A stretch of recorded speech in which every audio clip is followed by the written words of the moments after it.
우리 아이만 착하게 굴고 남을 배려하면 손해보는 것 같고 우리 아이가 당하는 것 같고 이런 생각이 들거든요. 도덕성은 아이가 성공하기 위한 핵심 역량을 만들어줘요. 도덕성이 있는 사람은 그 성공을 행복하게 유지할 수 있습니다.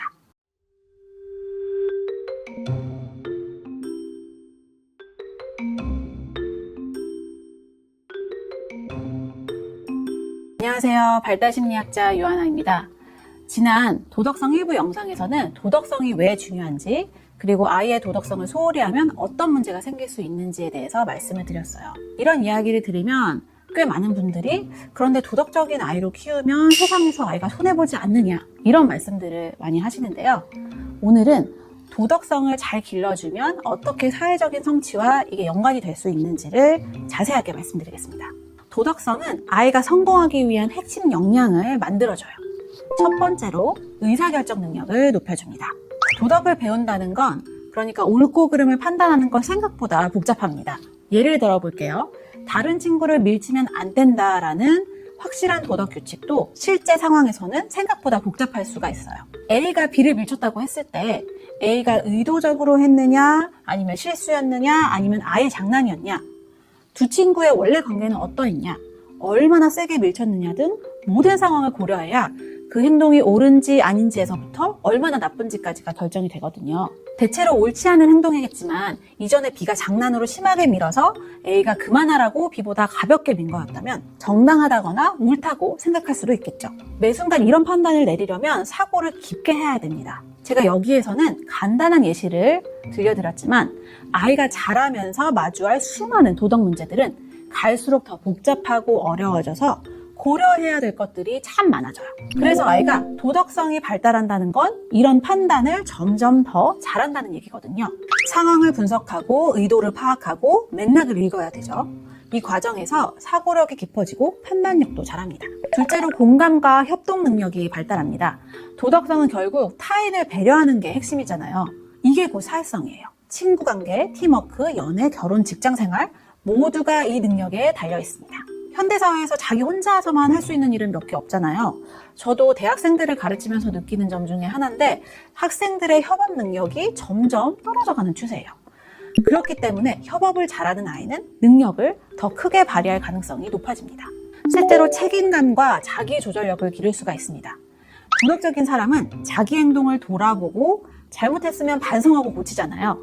자기 행동의 결과에 책임지는 법을 자연스럽게 기르는 겁니다. 행동을 고치고 올바른 행동을 하려고 노력하는 이 과정에서 자기 조절 능력도 발달하게 되고요. 이 세 가지 모두가 사회적인 성공에 필요한 역량입니다. 그리고 이건 성공 이후에도 중요해요. 도덕성이 있는 사람은 그 성공을 행복하게 유지할 수 있습니다.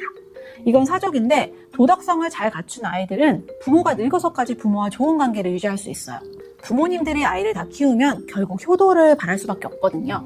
꼭 돈이 아니더라도 얼굴을 봤으면 하시고 연락도 왔으면 하시고 그런데 이 효도할 가능성도 도덕성이 있는 아이들이 훨씬 더 높아요. 점점 더 늙고 약해지는 부모의 상황을 이해하고 배려하는 마음. 또 그때쯤이면 우리 아이들도 자식을 키울 나이일 텐데 그 과정에서 우리 부모님도 이러셨겠구나 하면서 부모님을 공감하고 돌아가시기 전에 하나라도 더 잘해드리고 싶은 마음. 도덕성이 있어야 나올 수 있다는 것 이제 잘 이해가 되시겠죠? 이렇게 도덕성을 잘 갖춰야 위험천만한 시대에 잘못된 선택을 내릴 가능성도 낮아지고 자기 일을 잘할 가능성은 높아지고 부모님 낳아도 평생 잘 지낼 가능성이 높아진다 라는 겁니다. 그러면 반드시 도덕성을 길러야만 하겠죠?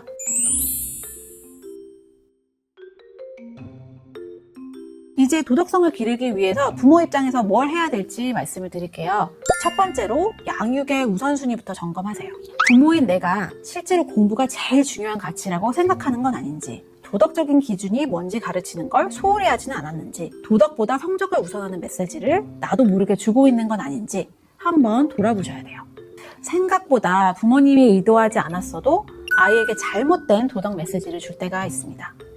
요즘은 세상이 험하다 보니까 우리 아이만 착하게 굴고 남을 배려하면 손해보는 것 같고 우리 아이가 당하는 것 같고 이런 생각이 들거든요. 예를 들어서 약한 사람을 배려하고 도와주라고 알려주지만 아이가 노약자석에 앉아있다가 기력이 없으신 노인이 와서 자리를 비켜드리려고 하면 칭찬을 하기보다는 너도 다리 아프니까 앉아있어 이렇게 다그친다든지 친구와 두루두루 잘 지내고 누구에게나 친절하라고 해놓고선 부모님이 마음에 안 드는 친구와는 놀지 말라고 한다든지 맞고 다니는 것보다 때리는 게 낫다고 하시는 분들도 있고요.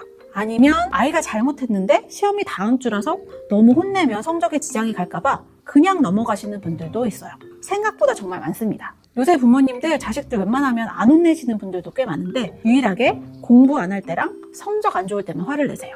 이러면 아이들 입장에서는 메시지가 명확한 거죠. 하지만 인생의 잣대를 알려줘야 될 부모가 일반 도덕과는 반대되는 메시지를 아이에게 꾸준히 주게 되면 부모로서의 권위와 신뢰가 떨어지고 아이들은 정서적으로도 불안해집니다. 제가 직접 참여한 연구에서도 밝혀졌는데요.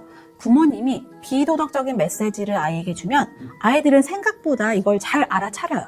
그리고 혼란스러워합니다. 그런데 이런 일이 반복되면 결국은 잘못된 규칙이 맞는 거라고 학습을 하게 되고 여러 문제를 일으키게 되는 거죠. 두 번째로는 도덕적인 행동이 뭔지, 어떻게 사는 게 바람직한지 규칙과 가치관을 아이에게 아이 수준에 맞는 대화와 질문으로 명확하고 꾸준하게 알려주셔야 됩니다. 공감, 배려, 공평함, 정당함, 존중 이런 것들이 인생에서 얼마나 중요한지 평소에 아이와 대화를 나누시고요. 실제로 아이가 잘못을 했을 때 혹은 잘못된 행동을 목격했을 때 또 뉴스를 보는 것도 괜찮아요. 실제 사례를 가지고 그 행동이 왜 어떻게 나쁜지 그 결과는 뭔지를 구체적으로 이야기 나누셔야 합니다. 셋째, 부모가 도덕성에 있어 롤모델이 되셔야 합니다. 아이는 부모의 말보다 행동을 더 잘 배워요. 초록불에 건너야 된다라고 하면서 본인이 급할 때는 애 데리고 빨간불에 건너면 아이는 혼란스러워집니다. 다른 사람을 욕하거나 따돌리면 안 된다고 가르치면서 본인은 주변 사람 험담을 즐겨하고 또 재산이나 인종, 지역에 따른 차별적인 말을 하면 아이는 부모에 대한 신뢰가 떨어지고 부모님의 잘못된 행동을 배우게 돼요. 사람이 완벽할 수는 없죠. 저도 그런데요.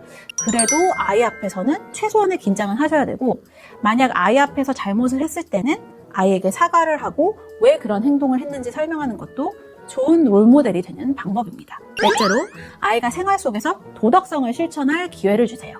예를 들어 다른 사람을 공감하고 배려하는 걸 가족들 사이에서 먼저 실천해보는 거예요. 부모님 먼저 아이의 말에 귀를 기울이면서 공감하는 모습을 보여주는 게 중요하고요. 학교 생활의 어려움이라든지 형제 간의 다툼이라든지 이런 것들에 대해서 가족회의를 하면서 타인을 배려하는 것이 왜 중요한지 배우도록 도와주세요. 가정 내에서 책임감을 배울 수 있도록 일종의 임무를 주는 것도 좋습니다. 형제자매의 숙제를 돕는다든지 집안일을 돕는다든지 하면서 아이들은 배려와 배품, 책임감을 배울 수가 있어요. 그리고 아이의 도덕성을 함양시킬 수 있는 가장 좋은 행동은 자원봉사입니다. 안 그런 상황도 있긴 하겠지만 요즘 아이들은 풍족하게 자라서 감사나 배려를 체험할 기회가 적어요. 원하는 걸 거의 다 갖거든요. 그렇기 때문에 더 자원봉사를 통해서 나와 다른 환경이 있다는 걸 직접 체험하고 타인에 대한 배려를 배우는 게 중요합니다. 가진 것에 감사할 수 있는 기회도 되고요. 저도 대학생 때 농촌 봉사활동을 가고 집에 돌아오니까 그렇게 감사하더라고요. 밥 한 톨도 정말 쉽지 않게 만들어지는구나 라는 걸 느꼈기 때문이죠.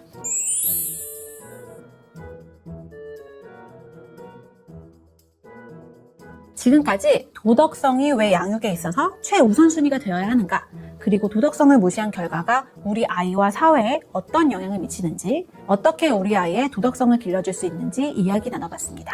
도덕성은 제 연구 주제였거든요. 그 중요성에 비해 너무 간과되고 있어요.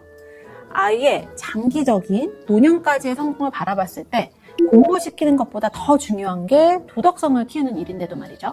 이 이야기를 하는 전문가도 많지 않은 것 같고요.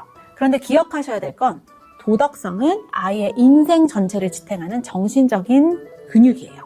그리고 그걸 길러주는 게 부모가 줄 수 있는 가장 큰 선물입니다. 공부보다 먼저, 성공보다 앞서 우리 아이가 올바르게 살아갈 힘을 키워주세요. 감사합니다. 영상 아래 설명란을 보시면 아이박사 하나박사 온라인 상담실 링크가 있어요. 아이 발달이나 양육에 대해서 궁금한 점이 있으시면 링크를 눌러주세요.